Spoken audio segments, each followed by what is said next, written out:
Now, are you ready for our second guest speaker? Over the course of his career, our next speaker has sold more than 130 million albums and 389 million singles worldwide. He was Nielsen SoundScan's top-selling artist of the 2000s. 32.2 million albums sold in that decade in the US alone. And in addition, he was also named Billboard's Artist of the Decade for the same period. He has won 15 Grammy Awards. He's won an Academy Award. His 2010 album Recovery was the first album in the US to ever go platinum worldwide. His most recent album, Music to Be Murdered By, was released this month and debuted at #1 on the Billboard 200 Albums chart. Please welcome to the stage Eminem.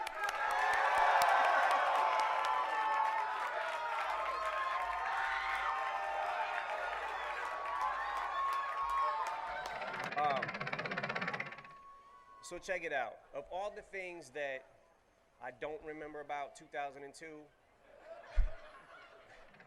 I have a very clear memory of the first time I met 50. And I think one of the things I noticed when he first walked into the room was his presence, right? Because it just kind of felt like he's gonna be a star. Like just the way he carried himself, swagger, everything. Like, I don't know. It just seemed like he was the whole package. Yeah.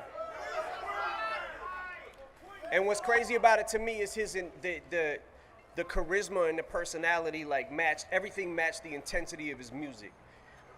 You know, and that first album is so classic. And the first time I met Fifth, I was, you know, so excited to meet him. So I was just like, I started rapping all his songs to him, and I didn't really let him talk, you know?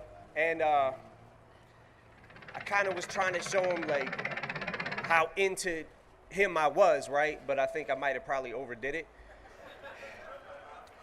But at this time, 50 was like, at this point, I had considered myself driven, right?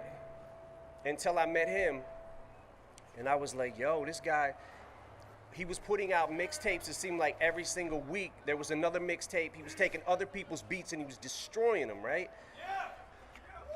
So check it out.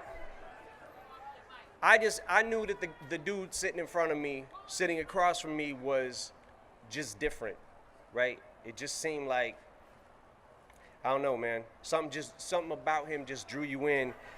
And I think Dre and me knew that if it was gonna work, if it worked on us, that it was gonna work on the rest of the world. And I'm glad we trusted our instincts. And I was like, well, I gotta ask him.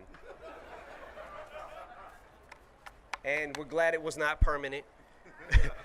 And I just want to say, man, I'm here today because this is not only like a business partner to me, it's one of the best friends I've ever known in the world.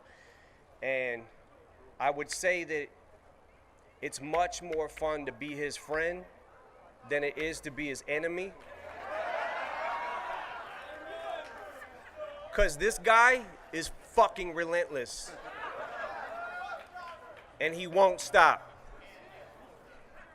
And the same way that he's relentless in his battles, he's also relentless in his business. He's an artist, an entrepreneur,